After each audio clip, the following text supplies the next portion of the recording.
So this is really our first panel, and we want to really kick off the whole AI for food global initiative and the panel sessions with something that is very relevant for our times.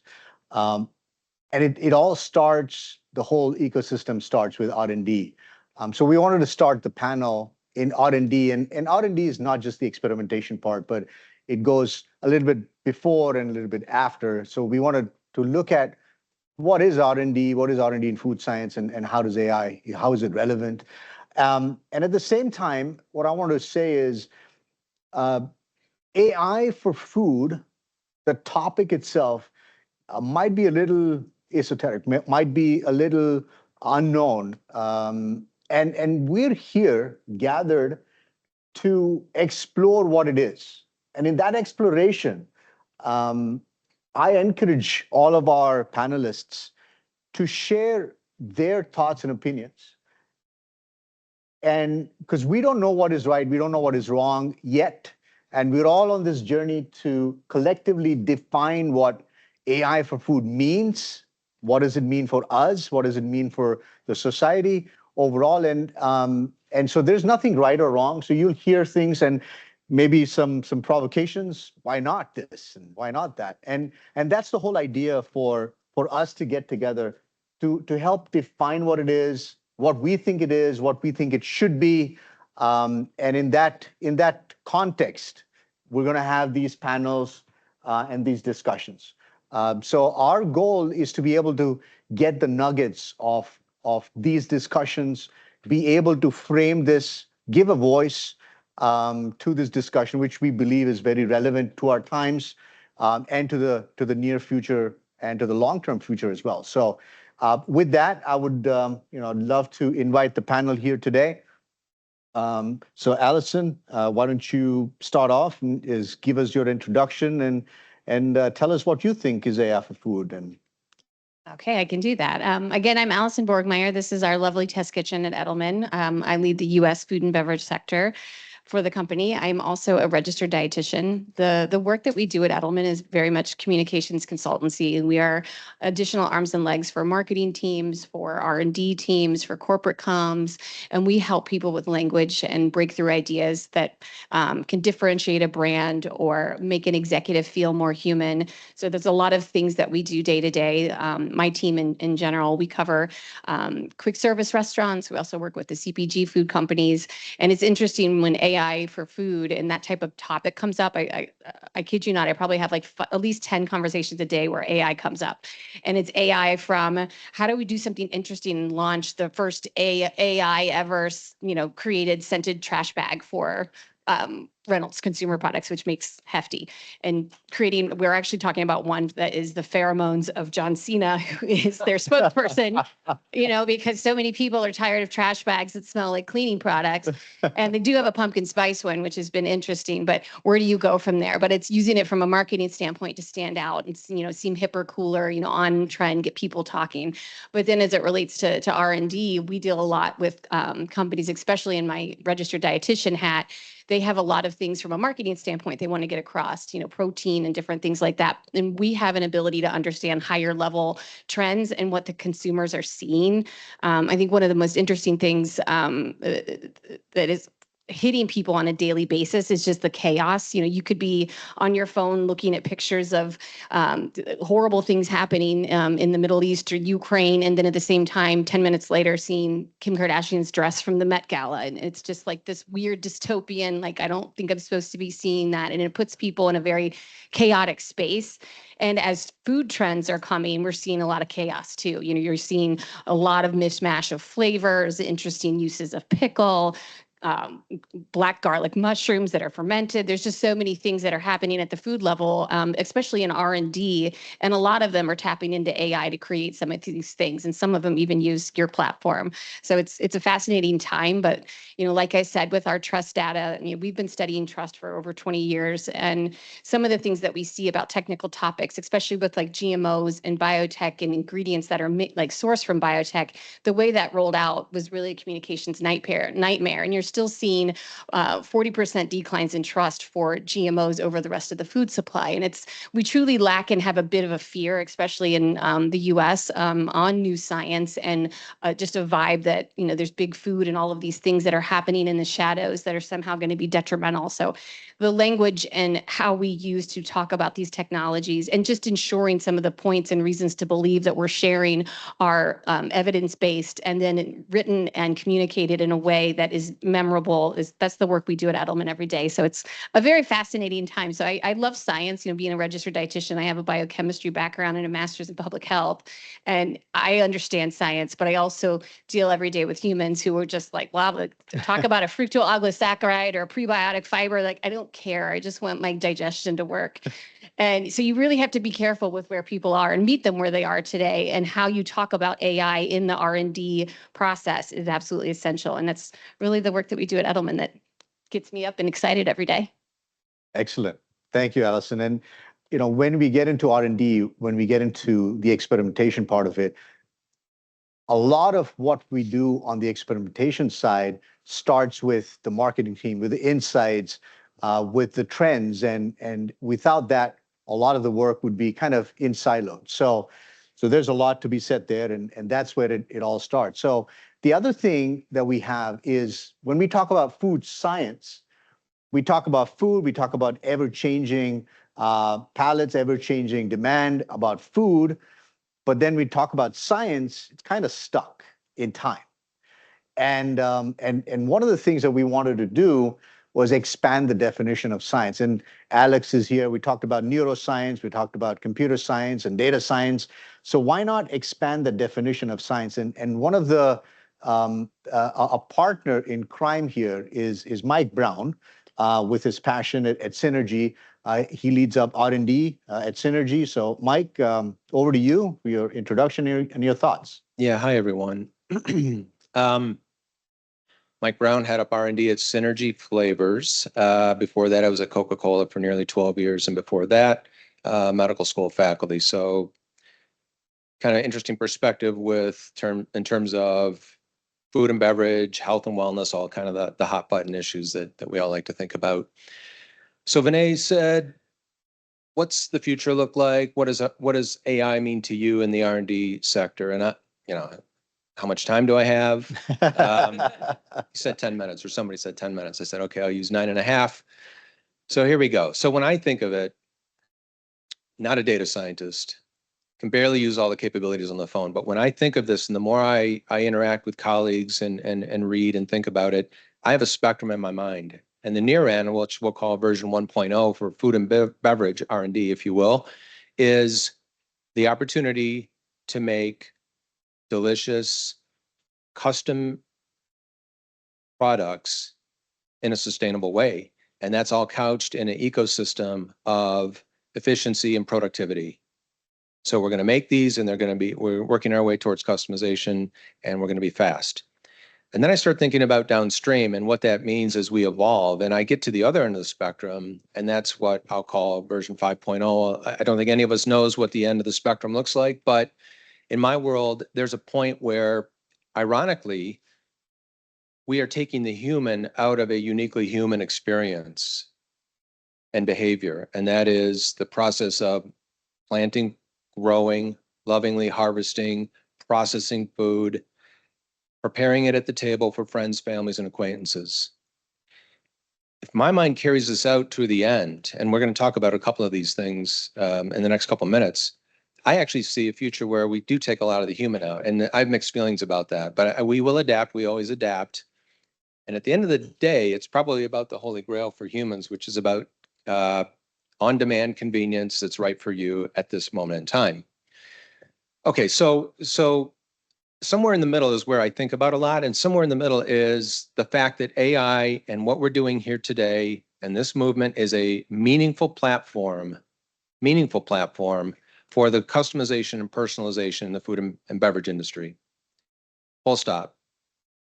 That will be realized in layers like onion skin layers, or maybe better described as a weave of value chains. So ingredient discovery, product development, concept ideation, manufacturing, quality control, et cetera. AI data science plays a role in all of these.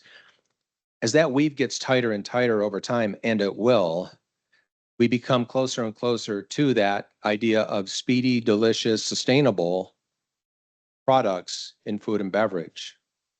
And that's sort of a holy grail. Now, the interesting thing is that all of these vectors exist today. They're at different states of maturity, but these value chains that I mentioned in the weave actually exist today.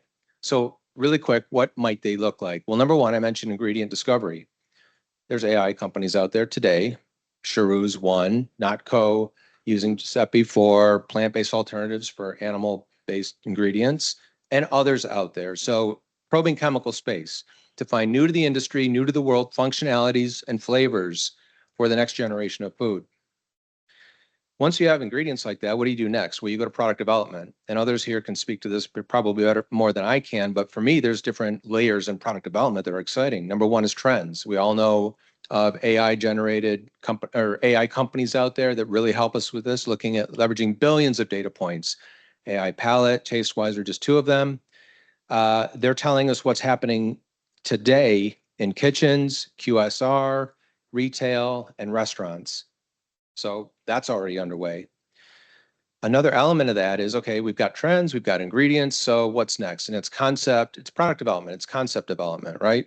And validating those and testing those virtually. And again, we all know there are a lot of companies that are involved in this. So we've gone and we've looked at the trends and we have our concepts. Now what's next? And this one's the exciting one for me. What's next is something that in my mind is I call predictive analytics that tend towards customer and consumer segmentation and clustering. What do I mean by that?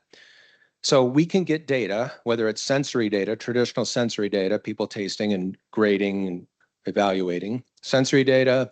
We can get cultural data on what you grew up with and what you like, the nature versus nurture kind of axis that we talk about.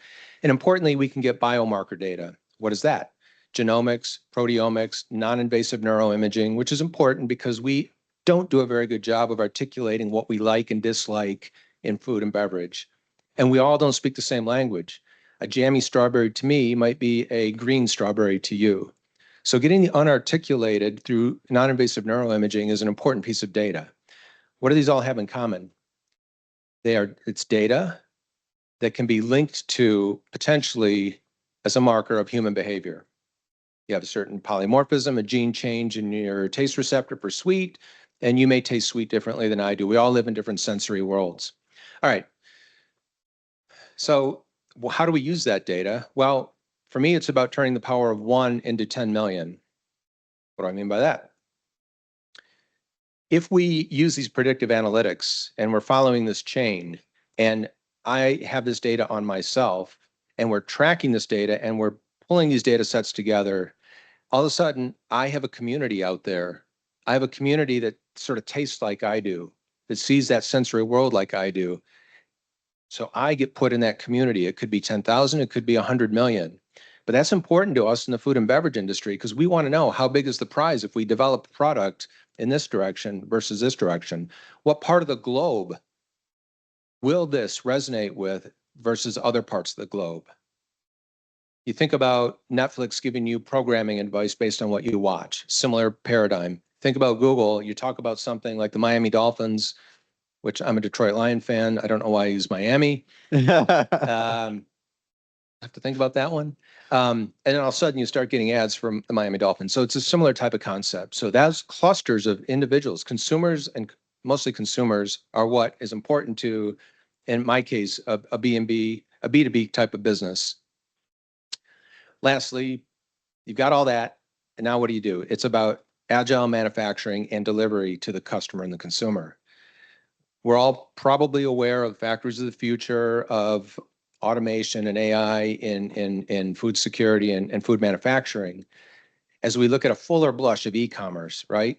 So maybe the footprint for manufacturing is not like it is today with you got 2 or 3 big boxes across the world and you're distributing from there. Maybe it's a number of smaller footprint manufacturing sites with microvalving that can send out smaller samples quickly. And that's the second part is delivery. So drones, autonomous driving cars, whatever. The whole point is efficiency, productivity, speed, and accuracy.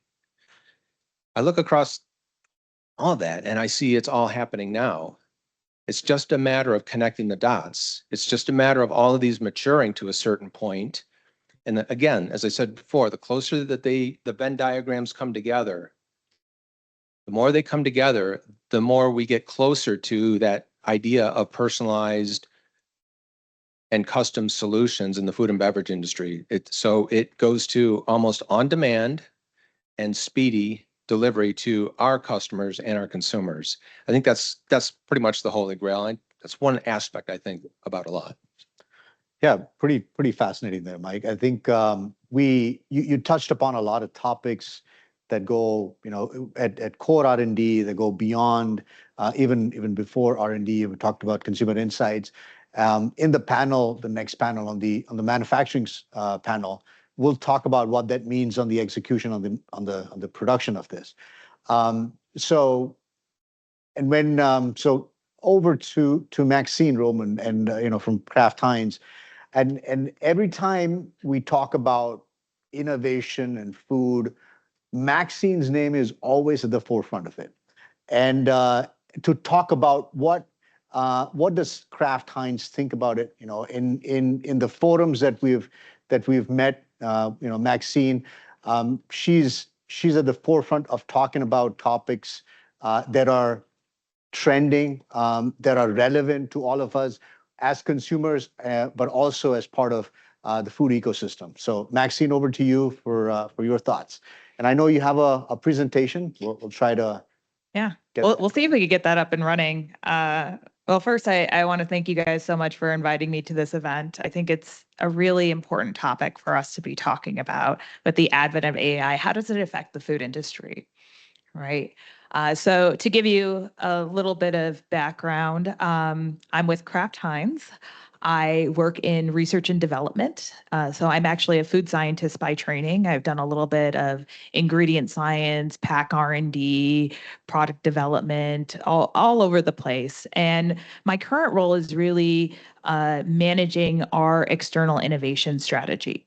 It's how do we partner with others to enable capabilities that we're not going to build internally, but that we recognize is important for the future of our business, right? So I have a slide deck because I'm corporate, and when I say 10 minutes, I'm gonna bring a slide deck. That's just what I like to do, and then my Tom's team can review it and be like, yes, you can talk about that, Maxine, and I get the sign off and everything like that. So I appreciate you guys bearing with me. So I want to talk a little bit about Kraft Heinz and how we're positioned in the food industry. So Kraft Heinz is actually the third largest food company in North America and the fifth largest in the world. We have over $27 billion in food service and retail sales. We have over 200 beloved brands that are sold in over 200 countries. 6 of those brands are valued at $1 billion of retail and food service sales. This includes iconic brands like Heinz Ketchup, Philadelphia Cream Cheese, Oscar Mayer, Lunchables. Hopefully you guys are all familiar with this. We also have a really big global footprint. We have offices in over 40 countries and employees that are just all over the world that are really have a big stake and a big influence on our food systems. And we take that responsibility really seriously, right? And in the way that we think about our consumers, our communities, and planets.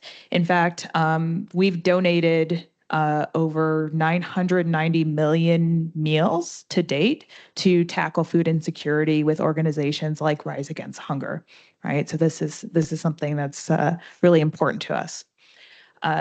Likely, 95% of you have a Kraft Heinz product in your pantry, refrigerator, or freezer today. And we have so many diverse product types that have diverse nutritional benefits, serving populations with diverse nutritional needs. We're addressing various shelf life challenges across those, various sustainability issues across those.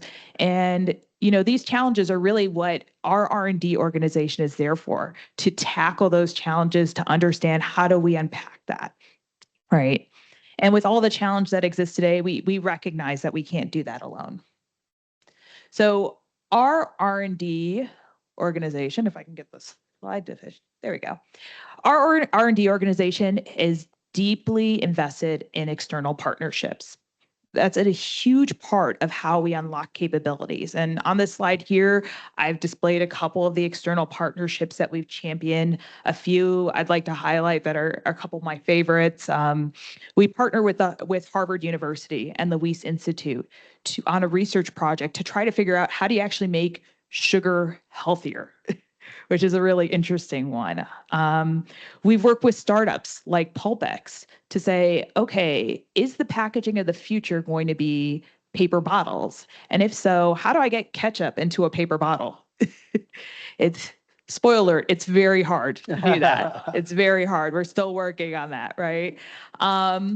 And then one that is really relevant for the topic today is our collaboration with the Knot Company to say, how can we leverage the tools of AI to build plant-based foods that we can scale globally, right? It's a huge, huge opportunity.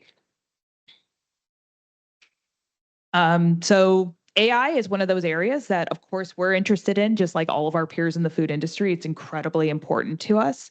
And I thought, since we were the first panel, I thought I'd do the obligatory AI slide that sort of outlines all the differences in data science versus AI versus machine learning.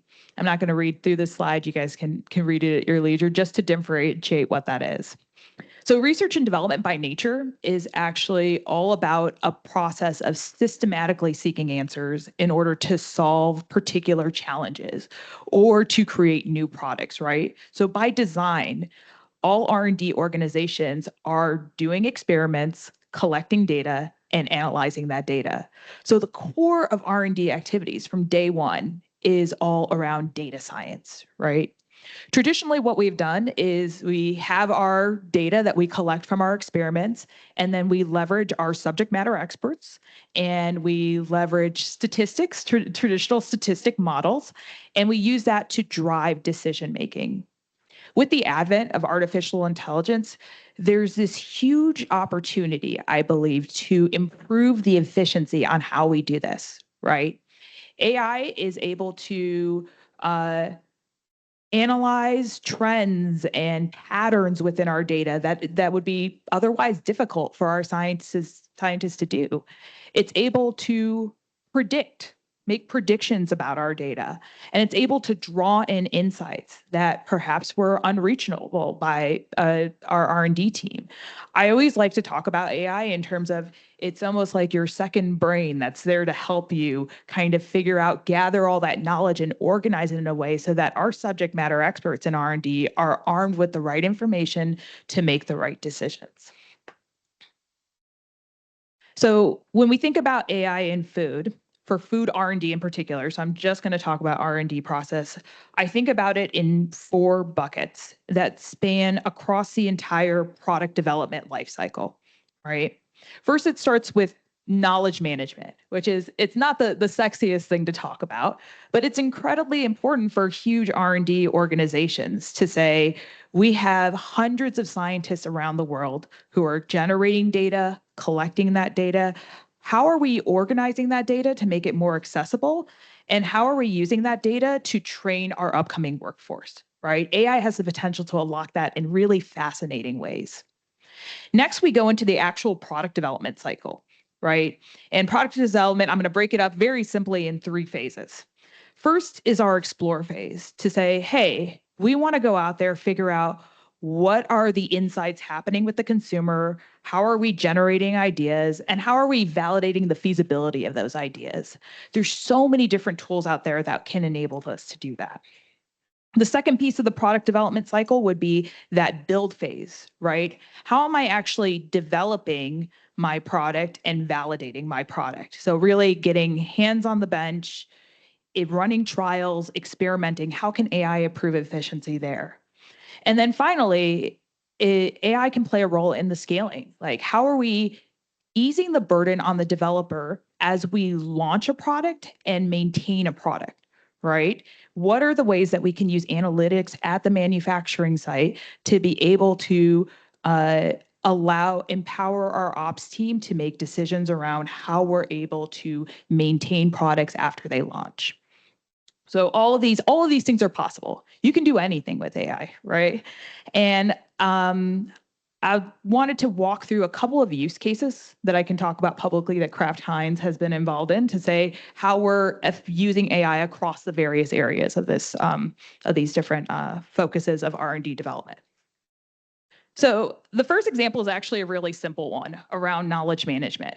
One of the major pain points of a really, really large organization is that everybody's generating data and everybody's storing it in all different types of sites, SharePoints, Teams pages, all over the place. That's something that we've seen.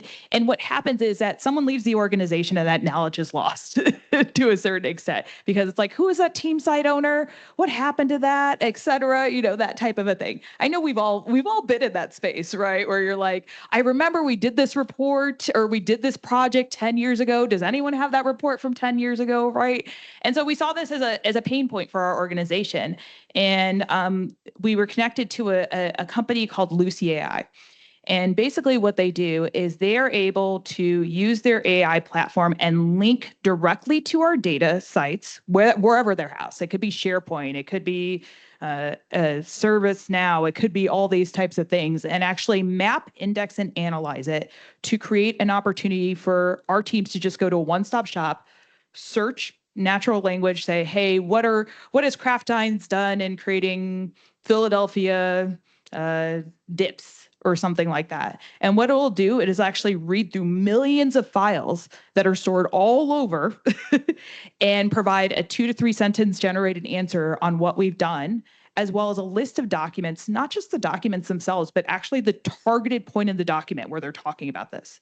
And documents don't just have to be static documents like Excel or PDFs or things like that. They're actually able to map video files, which becomes extremely powerful when you talk about a company that's focused on consumer, where we do so much consumer testing. How are you able to actually read through all the data? So this was a really interesting project that I happened to be personally involved with a couple years ago to get this stood up. And one of the things that we found in the feedback from our employees, because when I think about AI and food R&D, it's really how do I make the developer's job easier, is that we were able to create efficiencies around finding data across the entire organization. So someone in R&D could have a great idea and they can search it and realize, wait, in CIS, we tested this 10 years ago, right? Or something like that. So we can link, we can break down silos between teams. We can create agility in that front end innovation process. We can create agility in actually training our developers. So they're not always going to the subject matter expert and be like, hey, I need to know how we do this. They talk to Lucy first and they find the answer and then can go more informed, right? So it's really about how do I free up time for my developer and knowledge management. The second area where I'll draw a case from is in that explore phase around AI-powered insights. So one of the things that we see with the advent of digitization of the way that consumers interact with food and beverage is that there is so much data online as it relates to restaurant menus, social media, delivery platforms, reviews on websites on how people feel about foods and food trends, right? And so we were approached by a company called Tastewise that said, hey, we could scrape all this data and unify all those learnings into one platform. And oh yeah, by the way, this year they rolled out generative AI capabilities that allow you to chat with a bot, get a report custom generated from you, and even develop concepts through their platform. So for this case, it's not that we're going to use Tastewise and say this is our end-all be-all, this replaces consumer insights, but it arms teams that are in front-end innovation with the tools they need to do exploratory work to inform some strategy. So in this example, the R&D culinary team, both in North America and globally, use this tool a lot to figure out, okay, what's trending, what's happening out there, to propose ideas, right, around that. So that's a remarkable capability to unlock. The third use case, which I think is more focused on that build and scale phase, is one that I think a lot of people are familiar, and that's our joint venture with the Knot Company. The intention behind this joint venture was really to say, how do we take the proprietary AI platform that Notco has built to help us unlock formulas that Kraft Heinz can then bring in their know-how of scaling and scale it fast and bring it to all the consumers? How do we democratize plant-based foods, right? And so the Knot Company developed this AI platform called Giuseppe. And what it does is it basically it takes data about plant ingredients, generates novel formulas to match the taste, texture, and functionality of the animal-based counterparts. And the cool thing about this is not that necessarily that a product developer couldn't do this type of work, right? Of course they can, but it comes in with an unbiased eye to actually make suggestions that maybe the average developer wouldn't come up with, that are kind of exciting. So it works hand in hand with the developer to optimize the way that we develop formulas. So the one example you'll hear the Knot Company talk a lot is in their formulation for plant-based milk, they actually add pineapple and cabbage juice to create the sulfur notes that you would find in milk to get to replication of flavor. Now, I don't know about you guys, but that's something that's, a little bit out of the box that I don't know if we would have been able to uncover without leveraging the data and the fingerprints we have on these ingredients to match it up, to make those connections.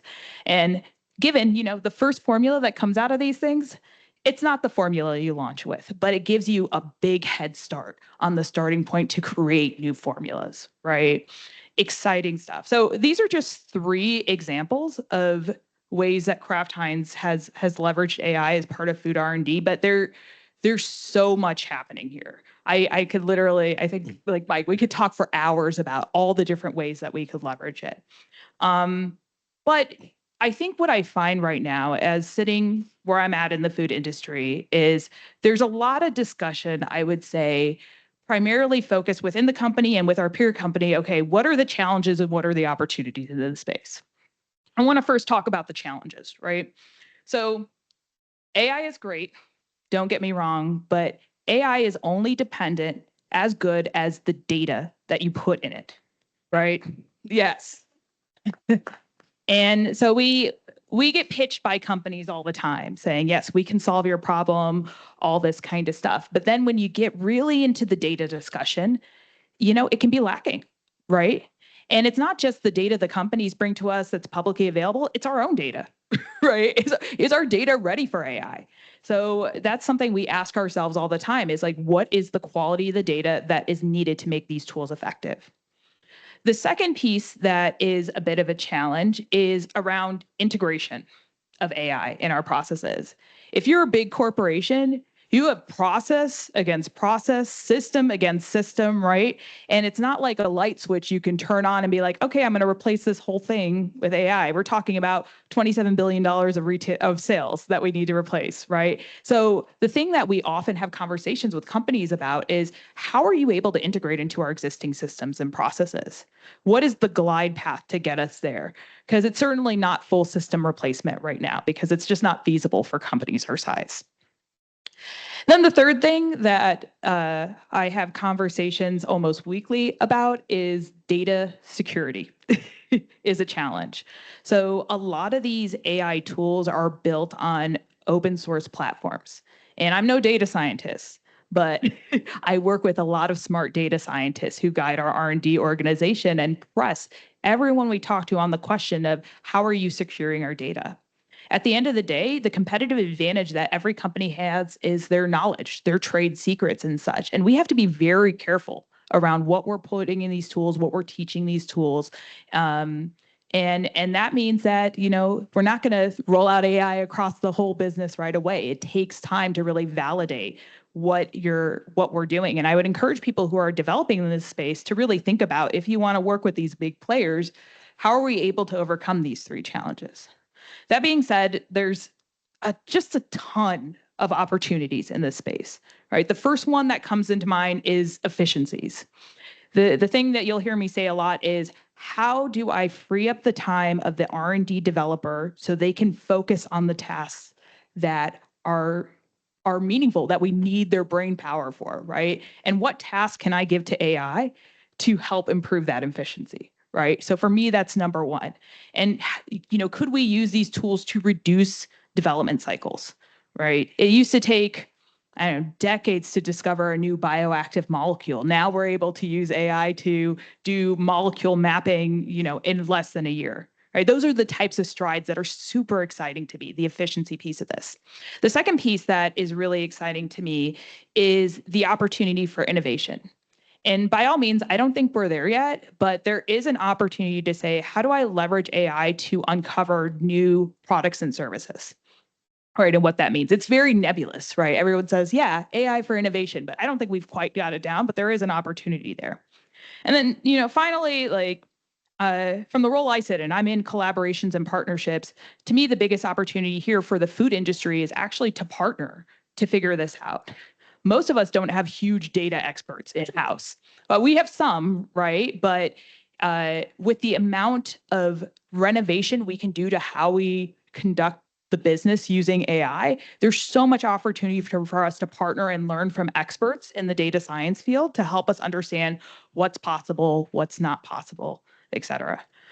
So I'll just close with saying, if you think you have an idea that, may be of interest to Kraft Heinz around how we can leverage AI to improve our R&D process or any process, feel free to reach out to me. That's my job. I take all the inquiries, we have the conversations, and we figure out how do we collaborate to advance the way that we innovate. All right, great. That's all I got. Thank you. Thank you. Right. So I think, you've heard three different viewpoints. And what I'd like to, so there's a mic here if you have any questions. We got Som's video, okay. Ravi, just let's give it a moment. Let's have a conversation. But what we'd like to do though is have an open conversation. There's a mic here if you have any questions. After this session, we will have the panelists will be available for a closed group conversation. So that lasts for about 30 minutes. Any questions you want to ask in a smaller group, you can do that as well. But feel free to ask any question here. What I'd like to ask, maybe start this conversation. We talked about innovation. What would you, when you think, this is open for all three, when you think about innovation in-house and innovation outside, what would be your parameters? Because it is vast when we talk about, the where you bring AI, and you talked about data, and we talked about the different, various aspects of R&D, from insights all the way to scale up.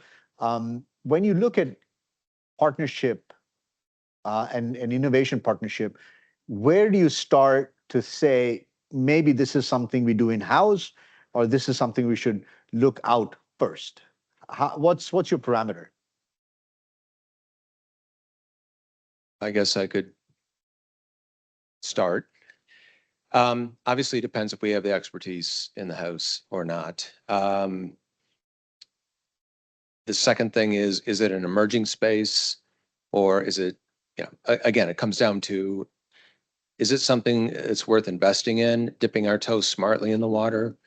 And if so, we have to leverage the external environment almost entirely. And that takes us to the external environment and the external investment. Increasingly, and back in Coca-Cola days, we were very similar to Kraft Heinz. We were open innovation, and I actually favor that model immensely. So how do we leverage the brains and the hearts and the minds of everybody out there? So if I had my choice, it would be mostly external driven innovation, open innovation model, where we had people that could, find the right ideas and know how to engage it smartly. And in this case, smartly probably means, because Maxine made a lot of great points. I mean, I think, this is a big apple, and to take small bites at it that are digestible with a plan, and I think you said glide path, with a trajectory to go to phase B and C and D, and start working on that in parallel. But really, you want that first deliverable or two in this space, because it's kind of new to everybody. And there are very few people that can even define what AI is. I wonder what how you would define AI or machine learning. And I bet you we'd get probably 20 different definitions of that. So it's big and it's kind of scary, but everybody feels it. It's kind of like humidity. And I think I'm getting away from your question, but it's about, is it worth investing in? Do we have the capabilities, and how do we best leverage the external environment? 9 out of 10 times. Sure.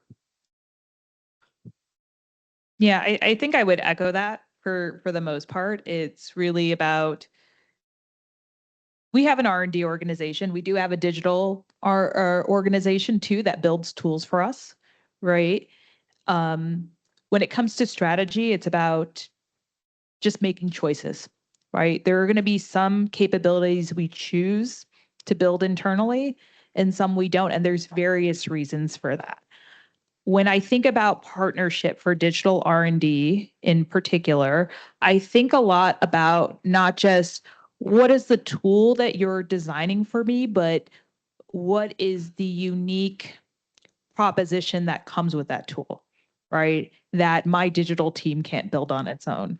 Maybe it's, I don't know, reading videos and targeting pinpoints so that, that Lucy AI does. Or maybe it's with Notco, you bring your own data set to the table that we don't have, right? So I always challenge folks when they come and approach about an AI tool is, what is the unique value proposition you're bringing to the table that makes Kraft Heinz not want to work with you and not every other company out there? And it's sometimes hard for people to actually say that because they think AI is enough. Unfortunately, it's the field is growing so dramatically that just being able to program AI is and create these platforms is not enough. It's really about how are you building your business models and your proprietary data sets that makes it really attractive to partner with you. Sure. Good insight there for sure.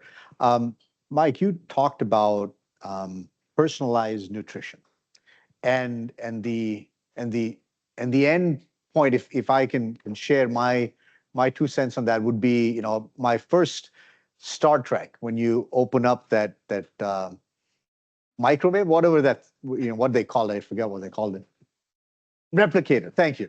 The replicator. So that is personalized nutrition at its very best. That one and the flip phone. I thought I was fascinated by both of them.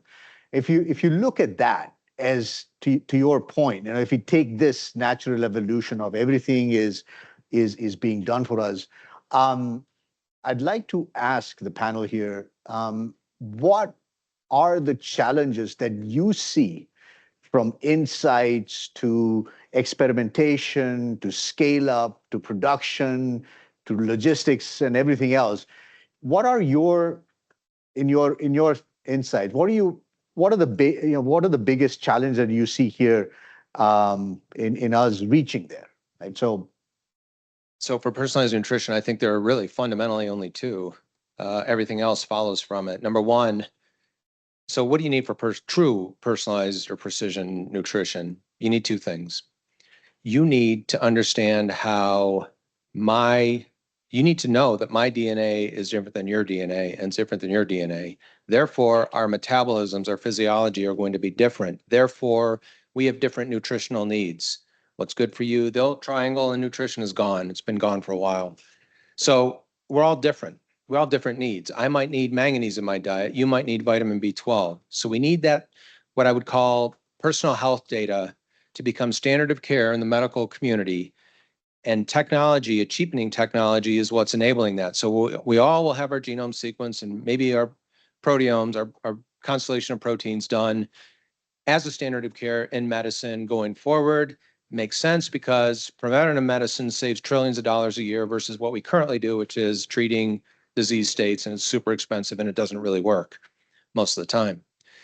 So we need that data to be available and unlimited. And yes, there are questions about making such data available, but there are a lot of people thinking about this. Once we have that data, that tells us that what we need in our diets to live, and who doesn't want to live longer, healthier, more robustly? That's the power of getting this data and leveraging it. That's one thing we need. The second thing we need is you don't want to eat cardboard, I'm imagining. Even if you have the potential of living longer, healthier, more robustly, the way you want to live, you don't want to eat sand, dirt, and cardboard. So in some ways, the harder aspect is the neuroscience of understanding, again, we have different DNAs. Your taste preferences, you have mutations in your taste receptor genes, your olfactory receptor genes, the neuroscience pathway up to your brain. We all live in a different sensory world. That's the harder part, is to tune, make it palatable, make it so you want to comply with your diet that the medical community is telling you, you need B12, you need manganese. That's about differences in those biomarkers, getting that data, mining that data for links between health and wellness and taste and palatability. And we've got some really good examples of how one mutation in some of our receptor genes can turn on or turn off taste. My wife thinks that cilantro tastes like soap and it's bitter and aversive. I don't. That's due to a mutation in a bitter receptor gene. So this is kind of real. There's other examples too. So once we have that biomarker data and we figure out a way to make it leverageable, and then we learn about global differences, individual differences in taste perception, liking, disliking, thresholding, we put those two together and you have delicious, palatable food that furthers your own lifestyle. Those are the two things. Everything else, manufacturing on small scale, large scale, educating the consumers want that. They want what's going to drive my lifestyle the best way. So everything else to me is kind of gravy. It's not easy, but it's kind of gravy. Okay. I don't know. Anyway. Yeah, I think as at Edelman, we deal with personalized nutrition every day. You know, we consult with food companies, with restaurants, and I think the interesting thing about that food guide pyramid that you were talking about has been gone since 1992, and we have a new version of that coming in 2025. They update the guidelines every 5 years, so those will be out in the first quarter. And what they're showing is the 4 chronic diseases that are killing mainly Americans, but also globally. These 4 are really the top ones. You know, it's your heart disease, diabetes, cancer, and obesity. And I think that often AI, especially in R&D and food manufacturing, is making products that are more convenient, longer shelf life. You know, some of those other sensory inputs we talked about, but truly that personalized nutrition impact, your ability to eat that food, digest it, and then have it go into your bloodstream and your body use it for energy. That's the level that we need to start seeing some of those chronic diseases go down. So I'm very excited about what the future holds. But you know, as a whole, even in emerging markets, we are very much overfed and undernourished. So it is something that we all need, and we'll be better for it. And then who knows what's going to happen with the GLP-1s and Ozempic, like that every day, you guys, just like as the world turns. That is. Yeah, agree with everything that's been said thus far. And I'll add one other thing that I think about. And when it comes to personalized nutrition, how are you reducing that friction for consumers to actually gather all the data to personalize their diets? When you look at some of these platforms that exist today around personalization of nutrition, they require wearables, they require blood draws, they require fecal samples, they require all these different types of things. And your average consumer is not going to be doing this. You're talking about a very specific population. So as we look at advancing some of the tools that enable that decision making, it's how do I make it easier to collect that data? And how do I democratize access to that ease of collecting the data? One example that I saw the other day that I thought was quite exciting, and this is by no means democratized yet, but there's this app called Levels. I don't know if you guys are familiar with it, but basically you put a continuous glucose monitor in and it gives you dietary recommendations, but you also have to log your meals with it. They just rolled out a feature where you can take a picture of your meal and it will guess what you ate, right? So it's simple things like that using AI. How do you reduce the friction for consumers so they don't have to go into their nutrition app and whatever it is and log every single food they eat, right? The other thing I'll call out too is, from the sensors piece that I mentioned earlier, how do you collect the data easier? I'm always curious what's happening in the wearable space to start tracking a little bit more of these biomarkers, right? At what point will glucose monitoring come to an Apple Watch? They've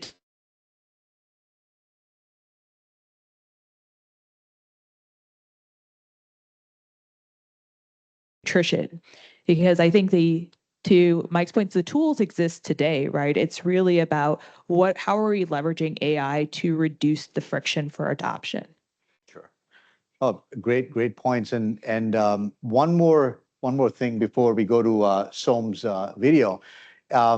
We talked about consumer insights. We talked about understanding what the trends are.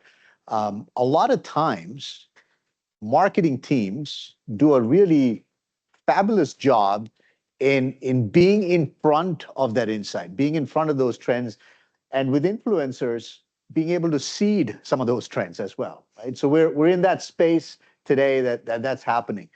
But all of that good work, I call it the 8-lane highway, narrows down to, I don't know what, 2-lane, 4-lane, 1-lane sometimes when it comes to R&D, because they're doing a lot of other things, and not just trying to keep up with trying to formulate that next thing that the marketing team is telling us, that the consumers, that we are telling them through our choices. Is that real? In your experience, is that real? What do you think can we do to create that bottleneck in R&D and expand that? You talked about that. You talked about efficiency. Would love to hear insights and all three. So I guess I'll start off real quick since I'm holding the mic. I think it comes. Sorry. Yeah, I think it comes down to, what I talked about in the beginning is how do I free up my developers' time so they can focus on those nebulous innovation trends, right? How do I get them spending less time searching for knowledge out of our spec system, searching for all those insights? I think that's step one. And step one can be achieved with the tools we have today. I think the other piece of it is really expanding the skill set of the R&D developer tool to stay on top of those trends, just because the cycle of innovation is becoming shorter and shorter. So we need to almost think ahead of the marketers, right, to understand of what the future of food could potentially look like. And that could be enabled by AI tools as well, right? But it's about making the time, dedicating the resource to be able to meet the fast pace of innovation today. Sure. If I understood your question right, I think the evolution. So yes, there's a lot of time spent on testing and failing, and we're not quite there. This customer wants this, and we're close, and then 5 days later, we're incrementally closer. Let's just do it, go with it, or something like that. It takes a lot of time. So the hope and the vision might be, if you engage in this milieu, that you start out, and I'll go back to my version in phase 1.0. You're engaging technologies, and Maxine mentioned some tools, and you're saving some time, and you're feeling pretty good about that. And you want to turn your attention to the more challenging and important areas of what consumers care about. For example, mouthfeel. Mouthfeel has been tough in the food and beverage. How do we get that? If you want to take fat out, you want to take cream out, how do you get that indulgent, that creaminess in the mouthfeel? How do you get that gravity of sugar when everybody's using high intensity sweeteners? Those are pretty big. Those are market differentiators right there, and full stop.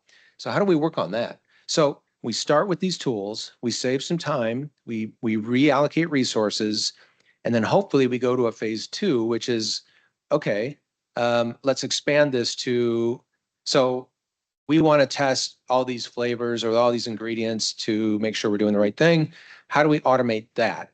And how do we make seamless ordering of our raw materials where we're tinkering at the bench and we don't run off and say, oh, we're out of that. We have to wait a week before we get it. We have automated, seamless ways of integrating R&D with procurement such that we never run out of stuff and we never have a bottleneck there. And we go to a scale-up kind of model where everything gets faster as we move towards commercialization. The ultimate realization is, of course, having end-to-end success where we are fully integrated and we're just in a continuous improvement mindset loop. It's not even a mindset, it's just happening by machine learning, but it's end-to-end from ideation all the way through manufacturing and shipment out in an efficient way. Thank you. Yeah, the thing that I would add is, every day at Edelman, we're monitoring trends and what's happening in social, be it with influencers or trends. And I do think it's difficult, like, because the marketers are seeing a lot of things come in real time and then getting something to R&D and where they already have a fully maxed plate. It's difficult to get things through. But I collaborations between brands has been very interesting to watch, like just in seeing social that the people are using fruit roll-ups and then putting vanilla ice cream in them and you roll it together and you have your own special product. And, Edelman makes those connections because we work with both of those companies. But I think seeing how people are using products in the real world and then how you should augment how you're marketing them, that's something that I think is definitely happening. And then you can also figure out additional products down the line when you do that. The Dole and Kraft Heinz Lunchables. Well, it's like when Jell-O rebranded as Playtime. Like it was like a play I still love that. It was fascinating. It was like the first original like edible slime. Yeah, no, absolutely. I think we're at time here. So what I'd like to do is we'll have Som's video kind of wrapping us up here. Som is the CEO of AI Palette. Hello, everyone. It's a pleasure to be here. I'm Som, the co-founder and CEO of AI Palette. At AI Palette, we help the food and beverage companies create products which the consumers will love. We started AI Palette in 2018, long before artificial intelligence became cool. So in a way, you can say that we are one of the pioneers when it comes to the application of artificial intelligence in the domain of food and beverage. Today, I'm going to talk about how we can use AI when it comes to creation of products which will be loved by the consumers. So for decades, innovators in the consumer space have been held back by two big challenges. One is the speed to market. It takes 1 to 2 years to launch a product into the market. And even after that, there is no guarantee that the product will be successful, because 90% of the product launched by the consumer packaged good industry fails. And the reason behind that is that we have always faced an insights gap. On one side, we have the qualitative research, which tells us that these are the 5 things which might become big tomorrow.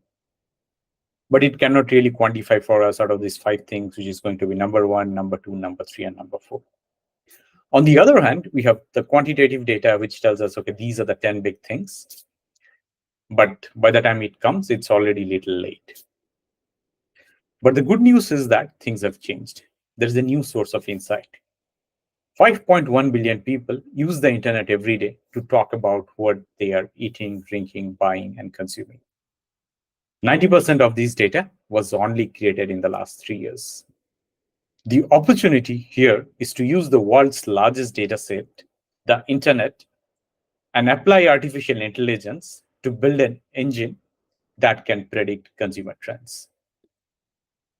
But there are lots of challenges. The first challenge is, how do we separate signal from all the noise that comes in the internet? How do we know something is truly a trend or just a fad?